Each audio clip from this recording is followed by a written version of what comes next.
The Velcran fleet appeared in Earth's solar system without warning.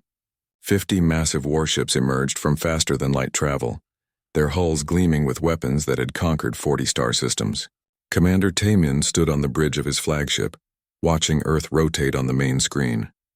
The blue and green planet looked peaceful, undefended, and completely unaware of what was coming. Taemin smiled. This would be easy. The Velcrans had built their empire through force. Every species they encountered either joined them willingly or was crushed into submission. Earth would be no different. Intelligence reports showed that humans were a primitive species, barely capable of traveling to their own moon. They had no real military fleet, no advanced weapons, and no way to defend themselves against an attack. "Scan the planet," Taemin ordered. "Show me their defenses." The sensors swept across Earth's orbital space. A few satellites floated in the void, ancient and outdated. Several small space stations orbited the planet, barely large enough to house 100 people each. There were no warships, no defense platforms, nothing that could threaten even a single Velcran vessel. "Their technology is generations behind ours," his second officer reported. "They pose no threat whatsoever." Taemin nodded. "Open a communication channel. Let's give them a chance to surrender before we begin." On Earth, Admiral Jiwoo received the message in his office at the United Earth Defense Force headquarters. He was a calm man in his 50s with gray hair and steady hands. He read the Velcran demands without any visible emotion. They wanted Earth to submit to their empire immediately. All human military forces would be disbanded. Earth's resources would belong to the Velcran Dominion. Humans would serve as workers in the new galactic order. Jiwoo set down the message and looked at his assistant. "How long until they attack?" "They're giving us 72 hours to decide," the young officer replied nervously. "Generous of them," Jiwoo said with a slight smile. "Send a response. Tell them I would like to meet Commander Taemin personally to discuss terms. Request a diplomatic meeting aboard their flagship." The assistant stared at him. "Sir, they'll probably take you prisoner." "Then they'll take me prisoner," Jiwoo said calmly. "Send the message." 6 hours later, Jiwoo arrived at the Velcran flagship in a small shuttle. He wore his formal uniform, dark blue with silver insignia, and carried no weapons. Taemin greeted him in a large conference room, surrounded by armed guards and military officers. "Admiral Jiwoo," Taemin said, gesturing to a chair. "Please sit. I appreciate your willingness to discuss this matter peacefully." Jiwoo sat down and folded his hands on the table. "You're about to invade my planet. I thought it would be wise to meet you first." Taemin laughed. "Invade? No, Admiral. We are liberating your species from the burden of self-governance. Under Velcran rule, humanity will prosper. You will have access to galactic trade, advanced technology, and the protection of our military. In exchange for our freedom," Jiwoo said quietly. "Freedom is a luxury that primitive species cannot afford," Taemin replied. "Your people have no real military. Your ships can barely leave your own planet. You have no allies, no advanced weapons, and no way to resist us. Surrender now and your people will be treated fairly. Resist and we will be forced to use violence." Jiwoo listened carefully to every word. He asked a few questions about the terms of surrender, about how Earth would be governed, about what rights humans would retain. Taemin answered each question with growing confidence. This human seemed intelligent enough to understand that resistance was pointless. After an hour, Jiwoo stood up. "Thank you for explaining your position, Commander. I need to return to Earth and discuss this with my government." "You have 72 hours, Taemin reminded him. "After that, we will begin orbital bombardment of your military installations. If you continue to resist, we will target your cities." "I understand," Jiwoo said. He walked toward the door, then paused and looked back. "Commander, may I ask you a question?" "Of course. Have you studied Earth's history at all? Our wars, our culture, our development?" Taemin shrugged. "Your species is primitive. What is there to study?" Jiwoo smiled just slightly. "That's what I thought. Thank you for confirming it." He left without another word, leaving Taemin confused by the strange comment. Back on Earth, Jiwoo called an emergency meeting with the Earth Defense Council. 15 officials gathered in a secure conference room deep underground. They looked nervous, frightened, and desperate for answers. "They'll attack in 72 hours, Jiwoo announced. "They believe we're helpless. They think this will be an easy conquest. Aren't we helpless?" one council member asked.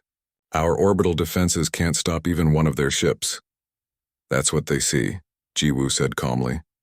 That's what we wanted them to see. The room fell silent. Several council members exchanged glances. Are you saying? Another official began. I'm saying it's time. Jiwoo interrupted. Send the activation codes. Wake them up. Across Earth's oceans in trenches so deep that no sunlight ever reached them, ancient systems came to life. Machines that had waited in silence for decades began to hum with power. Massive doors disguised as natural rock formations slowly began to open. The 72 hours passed quickly. The Velcran fleet moved into attack position around Earth. Taemin stood on his bridge watching the countdown timer. 50 warships powered up their weapons, ready to destroy any resistance. The humans had not responded to the final surrender demand. They're fools, Taemin muttered. They're going to make us kill them. His weapons officer prepared to fire on Earth's largest military base. The targeting systems locked on. Energy weapons charged to full power. Taemin raised his hand to give the order. Then his sensor officer shouted a warning. Sir, massive energy readings coming from Earth's oceans. Multiple locations. What? Taemin spun around. Show me. The main screen changed to show Earth's Pacific Ocean. The water itself seemed to be moving, rising upward in enormous waves.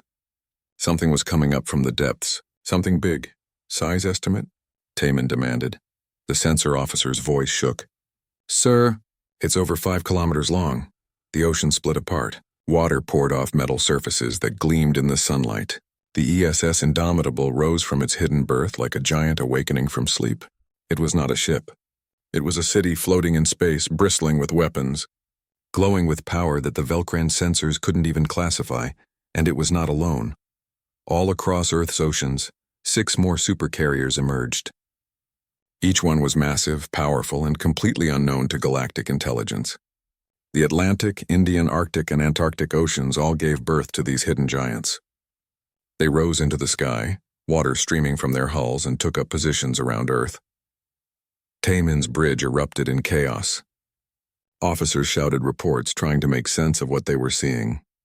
The sensors were overwhelmed by the energy readings. Every display showed impossible data. How? Taemin whispered. How is this possible? On the bridge of the Indomitable, Captain Hyunwoo sat in his command chair and smiled. He was a young man for a captain, barely 40 years old with sharp eyes and steady hands. Open a channel to the Velcran flagship, he ordered calmly. His communications officer nodded. Channel open, sir. Hyunwoo's face appeared on every screen in the Velcran fleet. He spoke clearly, his voice carrying the weight of absolute confidence. Commander Taemin, my name is Captain Hyunwoo of the Earth spaceship Indomitable. Welcome to our solar system. I believe you wanted to discuss terms of surrender. We're ready to listen. The Velcran fleet hung in space, paralyzed by shock. Every sensor on every ship screamed warnings about the massive energy signatures surrounding them. The 7 human supercarriers had formed a defensive sphere around Earth, each one positioned perfectly to cover any attack angle. Their weapons remained powered but not yet aimed at the Velcran ships. Commander Taemin stared at Captain Hyunwoo's face on his screen. The human looked calm, almost bored, as if the appearance of 7 massive warships was a routine matter. Behind him, the bridge of the Indomitable stretched into the distance, easily 3 times the size of the Velcran flagship's command center. This is impossible, Taemin said, though he wasn't sure if he meant to speak out loud. Our intelligence showed no military capability. You have no fleet.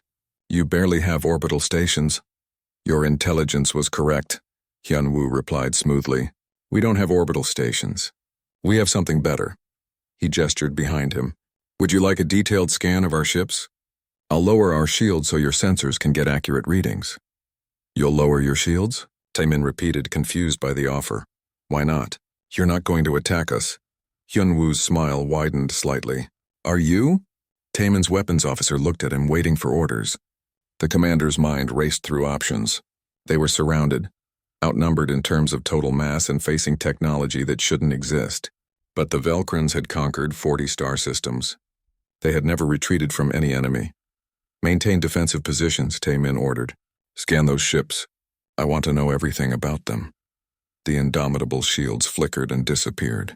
Velcran sensors immediately began analyzing the supercarrier's hull, weapon systems, and power generation. What they found made no sense at all.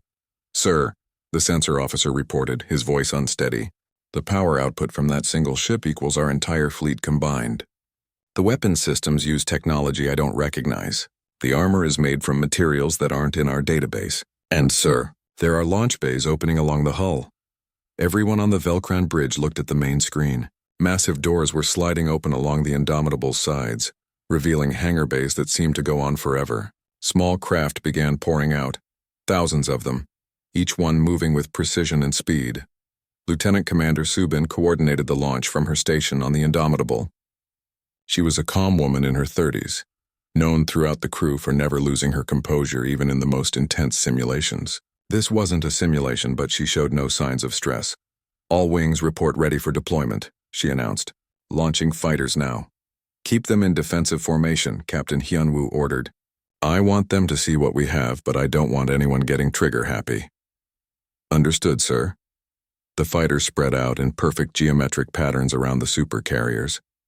Each one was small compared to the massive capital ships, but their movements demonstrated incredible agility. They performed maneuvers that violated everything the Velcrans knew about spacecraft design, turning at angles that should have torn them apart, accelerating faster than their pilots should have survived.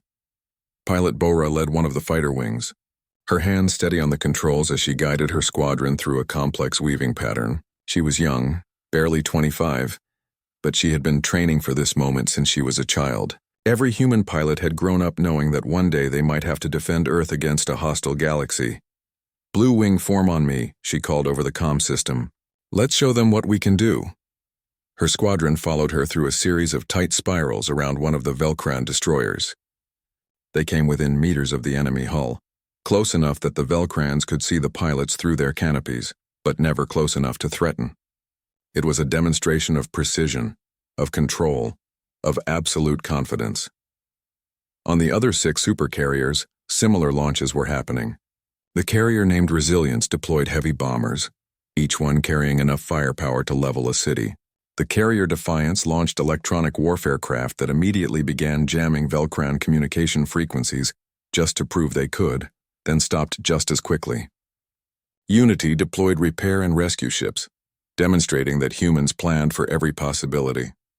Resolve, Courage, and Hope all launched their own fighter wings, until the space around Earth was filled with thousands of human vessels. Deep inside the Indomitable, Engineer Commander Jae-hee monitored the reactor systems. He was an older man, gray-haired and quiet, who had spent 40 years working on the ship's power systems. The quantum displacement drives were his life's work, and he watched their readings with the careful attention of a parent watching a child. "All reactors operating at 12% capacity," he reported to the bridge. "All systems nominal. 12%? Captain Hyunwoo asked. "Let's show them what full power looks like. Bring reactor 3 to 50% for 10 seconds. "Yes, sir." Jae-hee adjusted the controls. One of the Indomitable's 4 massive reactors increased its output. The effect was immediate and dramatic. The supercarrier glowed with energy, bright enough to be seen from Earth's surface. Every sensor in the Velcran fleet went wild, unable to process the power readings they were detecting. Then, just as quickly, the glow faded as the reactor returned to normal levels. Commander Taemin's hands gripped the armrests of his chair hard enough to hurt. He had fought in dozens of battles, conquered multiple species, and never once felt fear in combat. But this wasn't combat. This was a demonstration of overwhelming superiority. The humans weren't threatening them, they were educating them. "Get me a communication line to the Velcran High Command," he ordered quietly. "They need to know about this." "Sir, human ships are jamming our long-range communications," his communications officer reported. "We can't reach anyone outside this star system." Of course they were. The humans controlled everything now. They controlled what the Velcrans could see, what they could communicate, even where they could move. The 50 warships that had seemed so powerful an hour ago were now just visitors, allowed to stay only because the humans permitted it. Admiral Jiwoo watched the situation unfold from Earth's Defense Command Center. He stood in front of a massive holographic display that showed every ship in orbit, both human and Velcran. Other officers worked at stations around him, monitoring communications and coordinating with the supercarrier fleet. "The Velcrans haven't fired a shot." his tactical officer observed. They're completely frozen. They're trying to understand what happened, Jiwoo replied. They came here expecting primitive apes waving sticks. Instead, they found a species that has been watching the galaxy and learning from it for 300 years. Do you think they'll attack anyway? Out of pride? No, Jiwoo said with certainty. Taemin is arrogant, but he's not stupid. He knows that if they fire even a single shot, his entire fleet will be disabled in seconds. The question now is whether he's smart enough to leave peacefully, or if we'll have to convince him more firmly. Back in orbit, Captain Hyunwoo made that decision for him. He opened another communication channel to the Velcron flagship. Commander Taemin, he said pleasantly, I think we've demonstrated our defensive capabilities. Now let me be very clear about our intentions. Earth has no interest in joining your empire. We have no interest in galactic politics or territorial disputes. We simply want to be left alone. You've been hiding this capability, Taemin said, his voice tight with anger. You deceived the entire galaxy. We protected ourselves, Hyunwoo corrected. There's a difference. Your species conquers others through force. Other species in the galaxy do the same. We watched all of you and decided that the safest path was to appear weak while preparing to be strong. Now you know the truth. What's to stop other species from uniting against you? From building a fleet large enough to destroy you? Hyunwoo's expression became serious. Commander, these 7 carriers represent a tiny fraction of Earth's defensive capability. They're what we're willing to show the galaxy. What we keep hidden is far more impressive. Any species that wants to test themselves against Earth is welcome to try. We won't attack first, but we will finish any fight that someone else starts. The words hung in the space between the two fleets. Around the Indomitable, fighter wings continued their graceful patterns, a constant reminder of human capability. The 6 other supercarriers maintained their positions, silent and powerful. Medical Officer Hye-jin stood in one of the Indomitable's many hospitals, preparing for casualties that she hoped would never come. She was a kind woman, dedicated to saving lives, but she understood the necessity of overwhelming force. Sometimes the best way to prevent violence was to make it clear that violence would be futile. All medical teams standing by, she reported to the bridge, ready for any scenario. Let's hope we don't need you, Hyunwoo replied. In the Velcran fleet, officers waited for their commander's decision. They could see the human fighters surrounding them. They could see the massive supercarriers with weapons that could tear their ships apart. They could see everything that should have been impossible.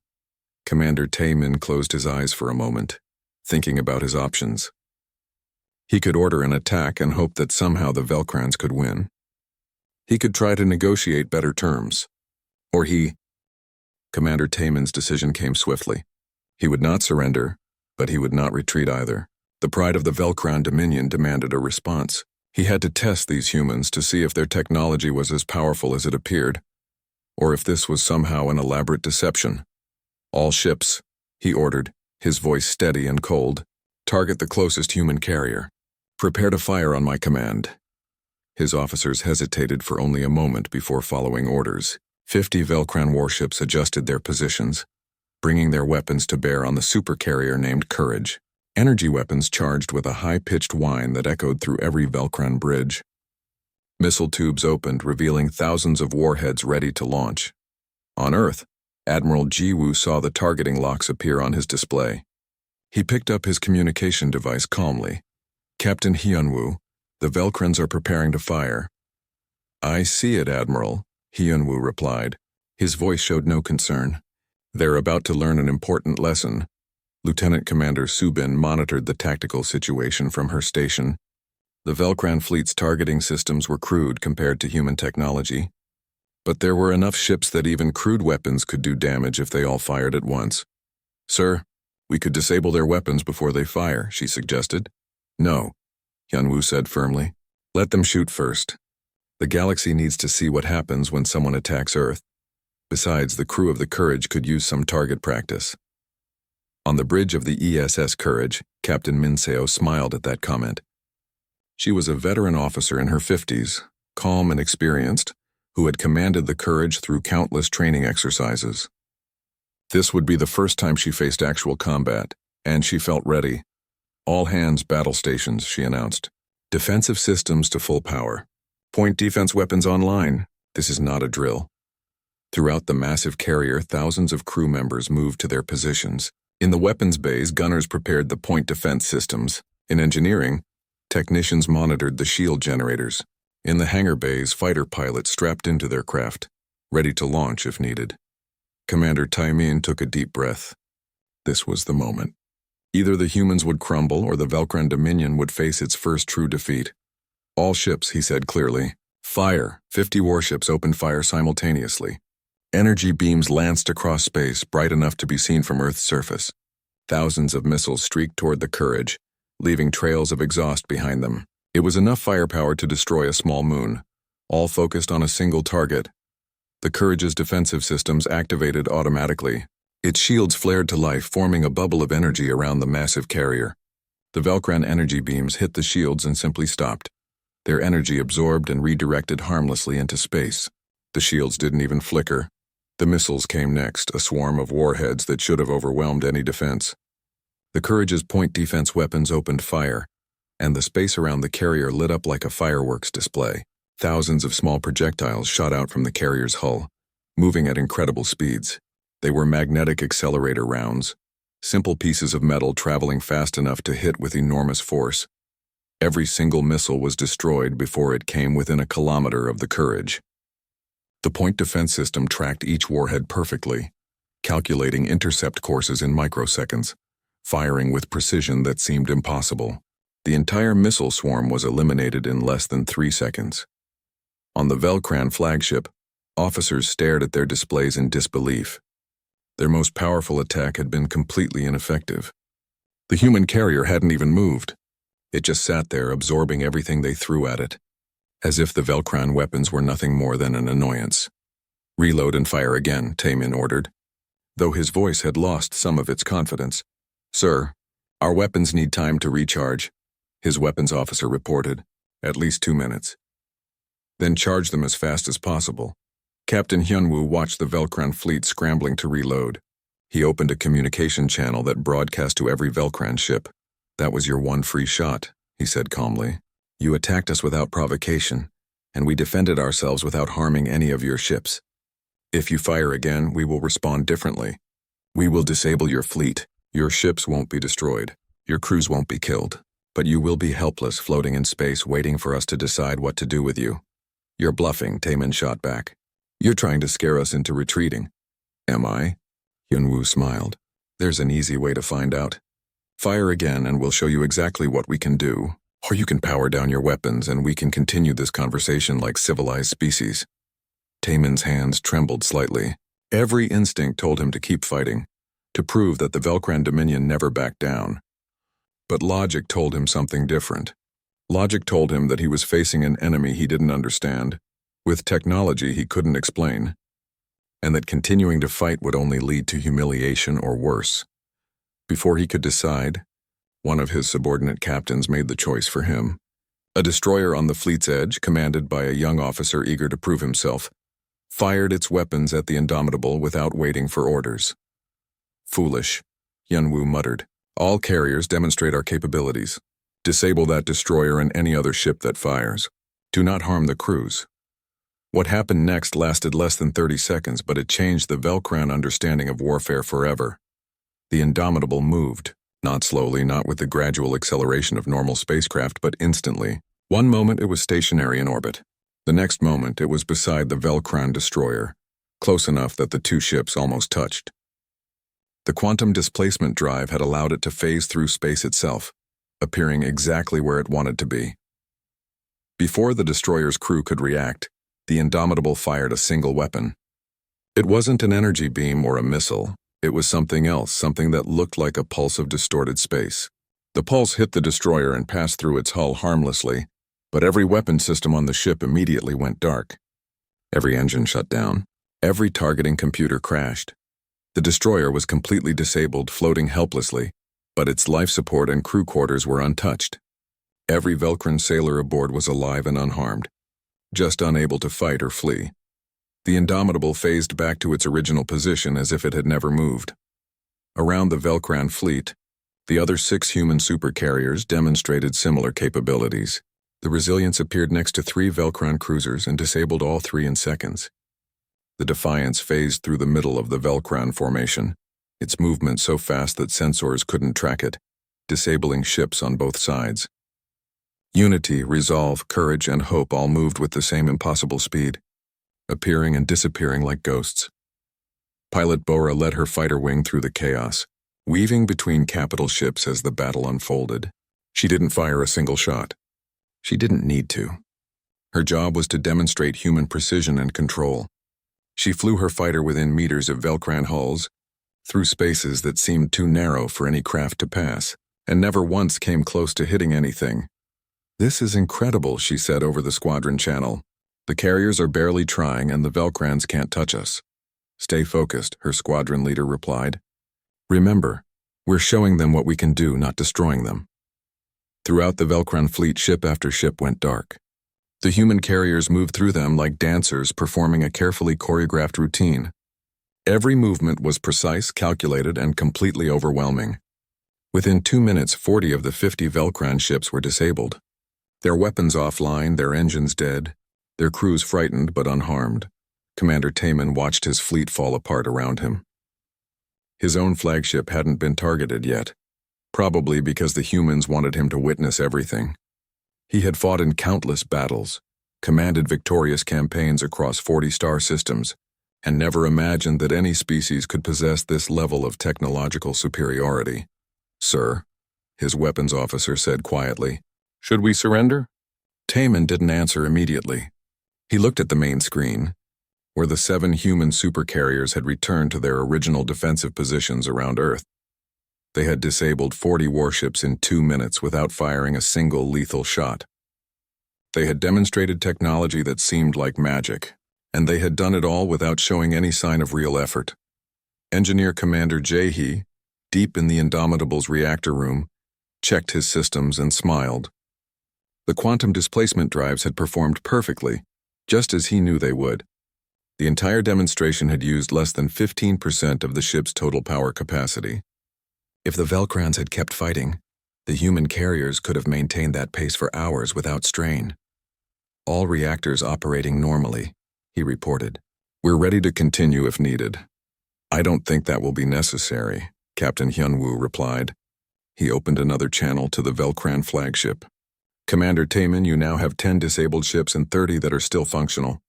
You can continue fighting if you wish. We can keep disabling your ships one by one until your entire fleet is helpless. Or you can accept what you've seen here today and make a different choice." 3 hours after the battle ended, Commander Taman found himself aboard the ESS Indomitable. He had expected to be taken as a prisoner, perhaps locked in a cell, maybe even executed as an example. Instead, Admiral Jiwoo himself greeted him at the hangar bay with a polite nod and a calm smile. "Commander Taman," Jiwoo said, extending his hand in the human gesture of greeting. "Thank you for accepting our invitation." Taman looked at the offered hand but didn't take it. "I didn't have much choice. Your Captain Hyunwoo suggested very strongly that I come aboard." "Suggested, not ordered," Jiwoo corrected gently. "You're not a prisoner here, Commander. You're a guest. We want to show you something important, something that will help you understand what happened today." The hangar bay stretched in every direction, so vast that Taman couldn't see the far walls. Hundreds of fighters sat in neat rows, being serviced by crews of human technicians. In the distance, he could see larger craft bombers and transport ships, each one gleaming with careful maintenance. The scale of it was overwhelming. "How many fighters do you have in here?" Taman asked despite himself. "This hangar bay holds about 3,000, Jiwoo replied casually. "The Indomitable has 6 hangar bays of this size, 18,000 fighters on a single ship." Taman's entire fleet had carried maybe 2,000 fighters total. The numbers were impossible, absurd, and yet he was standing in the middle of the proof. Jiwoo led him through the carrier's corridors. They passed crew quarters that looked more like small apartments than military barracks. They passed recreation areas with gardens, libraries, and entertainment facilities. They passed training rooms where soldiers practiced combat techniques. Everywhere they went, human crew members nodded politely at their admiral, but barely glanced at the Velcran commander. "Your crew doesn't seem concerned about having an enemy aboard," Taman observed. "You're not an enemy," Jiwoo said simply. "You're someone who made a mistake based on incomplete information. We don't blame you for that. Actually, we expected something like this to happen eventually. That's why we prepared. They took an elevator that traveled for several minutes, going deep into the ship's interior. When the doors opened, Taemin stepped into a medical facility that looked more advanced than the finest hospitals in the Velcron Dominion. Medical Officer Hye Jin was treating several Velcron sailors who had been injured during the rapid deceleration when their ships were disabled. Minor injuries, nothing serious, but she worked on each one with careful attention. "These are some of your crew members," Jiwoo explained. "When we disabled your ships, a few people were hurt by the sudden power loss. We brought them here for treatment." Taemin watched as Hye-jin used a device that seemed to heal a broken arm in seconds. The Velcron sailor flexed his fingers experimentally, amazement clear on his face. That kind of medical technology was decades beyond anything the Dominion possessed. "Why are you helping them?" Taemin asked. "We attacked you because they're hurt," Hye-jin said without looking up from her work. "That's reason enough." They continued the tour. Jiwoo showed him the laboratories where human scientists worked on projects that Taemin couldn't begin to understand. He showed him the agricultural sections where food was grown using advanced hydroponics, enough to feed the carrier's population indefinitely. He showed him the educational facilities where children studied, because the Indomitable wasn't just a warship, but a city that could sustain itself for decades without resupply. Finally, they reached the observation deck, a massive room with transparent walls that looked out into space. Earth rotated peacefully below them, blue and beautiful. The other 6 human supercarriers were visible in the distance, maintaining their protective positions. "Sit," Jiwoo said, gesturing to comfortable chairs. "Let me tell you a story."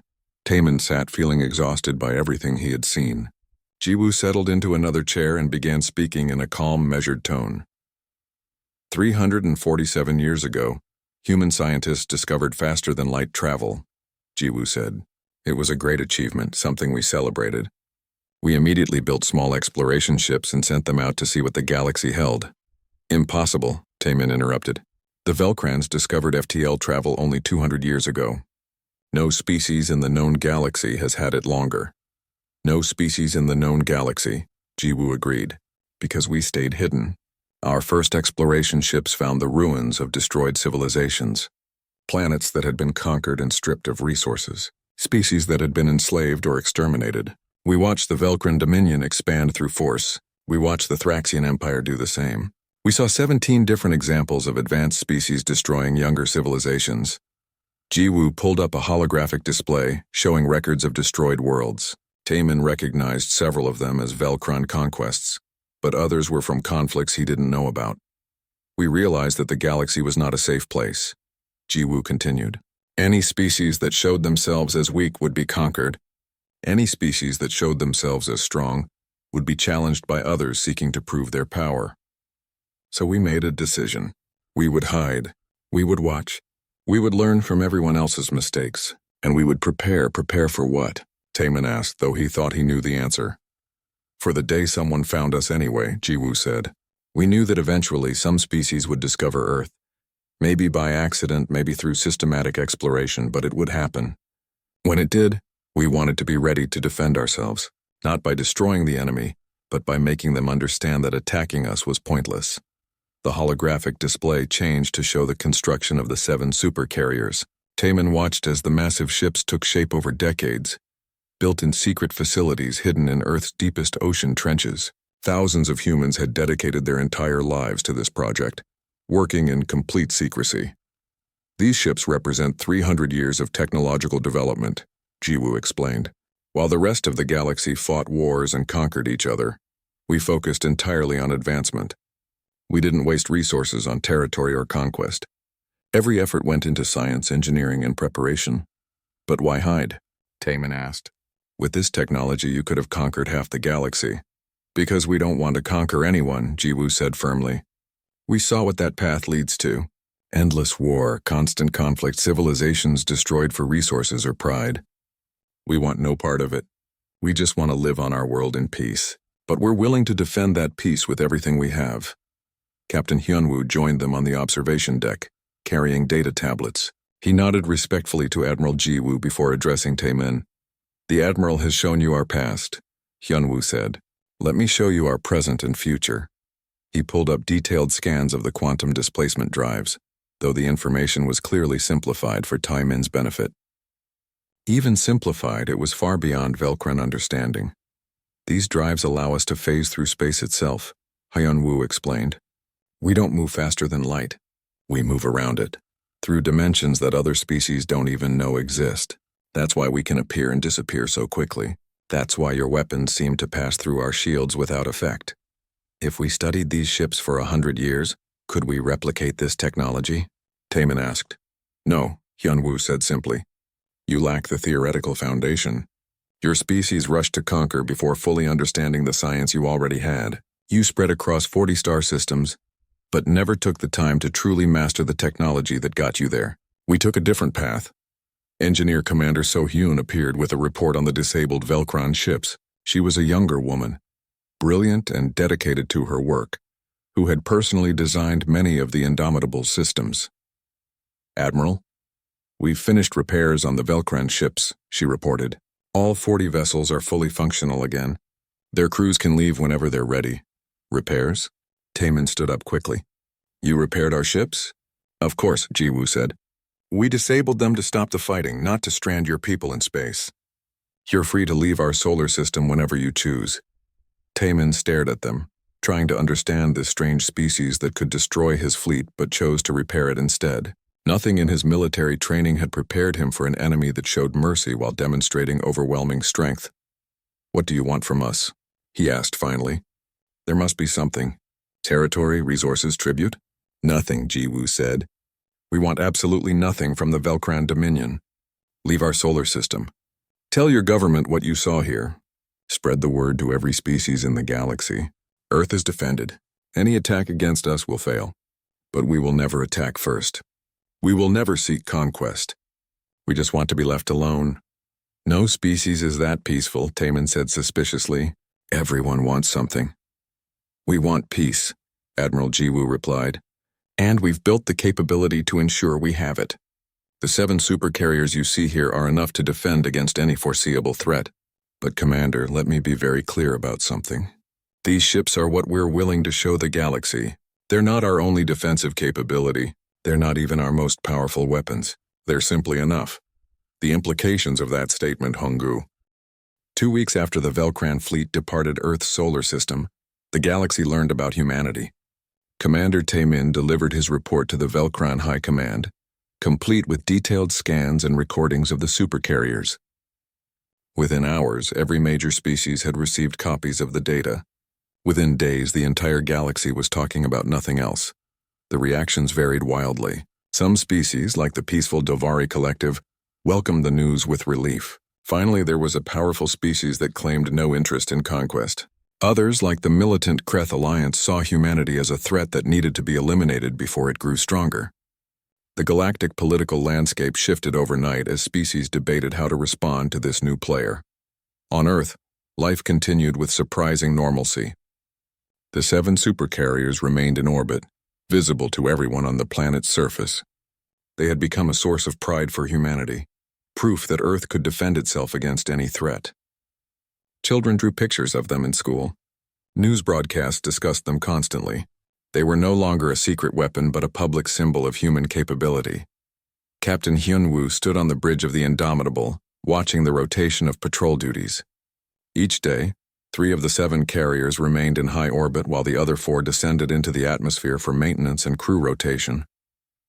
The carrier was designed to operate in both space and planetary atmospheres, another feature that impressed the galactic observers who watched from a distance. Sir, we're detecting incoming vessels at the edge of the solar system, Lieutenant Commander Subin reported. They're broadcasting diplomatic codes. Looks like the first wave of ambassadors. How many? Hyun-woo asked. 17 ships so far, representing different species and governments. They're all requesting permission to approach Earth. Hyun-woo smiled slightly. Let them wait at the designated coordinates. Earth's diplomatic corps can handle them when they're ready. Ambassador Minji prepared for her journey to the Galactic Council's central station. She was a middle-aged woman with decades of diplomatic experience, though all of it had been in Earth's internal politics. Now she would represent humanity to species that had been traveling the stars for centuries. She felt nervous but ready. Her ship was small compared to the supercarriers, a diplomatic vessel designed for comfort and communication rather than combat. It would take her 3 weeks to reach the council station, and she spent the time studying everything humanity had learned about galactic politics over the past 3 centuries of secret observation. Admiral Jiwoo visited her before she departed, bringing a sealed message from Earth's unified government. "These are your instructions," he said, handing her a data chip, "but they're really very simple. Be polite, be firm, make it clear that Earth will engage with the galaxy on our terms, not theirs. We will trade, we will share some technology, we will participate in diplomatic discussions, but we will never join any empire, alliance, or collective that requires us to give up our independence." "What if they threaten us?" Minji asked. "Then you remind them what happened to the Velcran fleet," Jiwoo replied. Politely, of course. On the Galactic Council station, the arrival of Earth's first ambassador caused quite a stir. The station was massive, a city in space that housed representatives from over 200 species. Minji walked through corridors filled with aliens of every shape and size, and she felt their eyes on her. Some looked curious, some looked hostile, most just looked confused. The council chamber was an enormous amphitheater with seats arranged in a circle. Each species had their own section, and a new section had been prepared for Earth, though it remained symbolically empty until Minji officially claimed it. The council leader, a being named Vex from the ancient Korthan species, greeted her formally. "Ambassador Minji of Earth," Vex said in a translated voice. "Your species has surprised the galaxy. We welcome you to the council, though we have many questions." "I'm happy to answer what I can," Minji replied calmly. "First question," said a representative from the Kreth Alliance, speaking aggressively. "Why did you hide from us? What were you planning?" "We weren't planning anything," Minji said. "We were protecting ourselves. Our observations of galactic history showed that young species are often conquered or destroyed. We chose to develop our defenses before revealing ourselves." "Your so-called defenses could destroy every fleet in the galaxy," another representative accused. "You claim to be peaceful, but you have built weapons of incredible power." "We've built the capability to defend ourselves," Minji corrected. "We have no offensive fleet, no conquered territories, no plans for expansion. Everything we've built exists solely to protect Earth. Can you prove that?" The Kreth representative demanded. "No," Minji said simply. "You'll have to take our word for it. But consider this.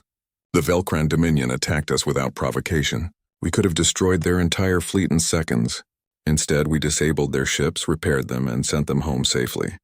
Does that sound like an aggressive species to you?" The chamber fell silent for a moment. Several representatives exchanged glances. The story of the Velcran defeat had spread widely, but hearing it confirmed by a human made it more real. Back on Earth, the 7 supercarriers maintained their vigil. Captain Hyunwoo had developed a routine, dividing his time between command duties, training exercises, and public relations. Every week, small groups of human civilians were allowed to tour the Indomitable, seeing for themselves the ship that protected their world. The tours were popular, with waiting lists extending for months. Pilot Bora had become something of a celebrity after footage of her flying during the Velcran encounter was released publicly. She gave interviews, did demonstrations at air shows, and tried to inspire young people to join the defense forces. She found it strange to be famous for something that had felt so natural to her, but she understood the importance of maintaining public support. Deep in the Indomitable's engineering sections, Engineer Commander Jae-hee worked on the next generation of quantum displacement drives. The drives on the supercarriers were good, but he knew they could be better. He had ideas for improvements that would make the ships even faster, more efficient, more capable.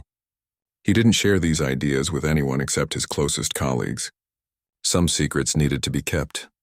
Medical Officer Hee-jin continued treating anyone who needed help, whether they were human crew members visiting diplomats, or even the occasional injured alien who arrived seeking Earth's advanced medical care. She had started a small clinic that offered free treatment to anyone, regardless of species or political affiliation.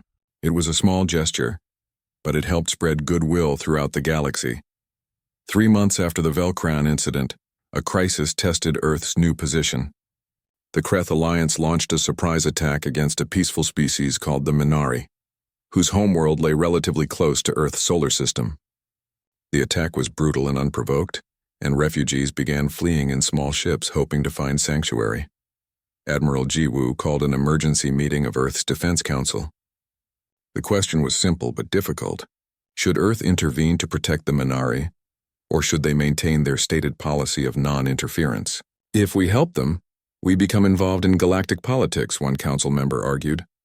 That's exactly what we said we wouldn't do. If we don't help them, thousands will die, another countered. What's the point of having all this power if we don't use it to protect innocent people? Admiral Jiwoo listened to both sides before making his decision. We will offer sanctuary to any Minari refugees who reach our solar system. We will provide humanitarian aid, but we will not attack the Kreth Alliance directly. Not yet. If they interpret our humanitarian mission as an act of war, then we'll respond appropriately. The ESS Resilience, commanded by Captain Dong-hyun, was dispatched to the edge of Earth's solar system to coordinate refugee rescue operations. Thousands of Minari were brought safely to Earth, where they were given temporary homes while diplomats worked on finding a permanent solution. The Kreth Alliance sent angry messages, accusing Earth of interfering in their rightful conquest. Admiral Jiwoo's response was brief and clear. The refugees came to us. We did not invade your territory or attack your forces. If you attempt to pursue these refugees into our solar system, you will face the same response the Velkrans did. The Kreth backed down, unwilling to test themselves against the human supercarriers. It was a small victory, but an important one. Earth had drawn a line. They would not conquer, but they would not stand by while innocents were slaughtered near their borders. Ambassador Min-ji, still at the Galactic Council, saw the political impact of Earth's actions. Some species praised humanity's compassion, others criticized them for inconsistency, claiming they couldn't be truly non-interventionist if they helped refugees. But most species simply became more cautious around Earth, understanding that while humans claimed to be peaceful, they had both the power and the will to act when they deemed it necessary. On a classified moon base on the far side of Luna, engineer So-hyun supervised construction of the next phase of Earth's defense. The 7 supercarriers were public knowledge now, symbols of human capability. But the real defensive fleet remained hidden, ships that made the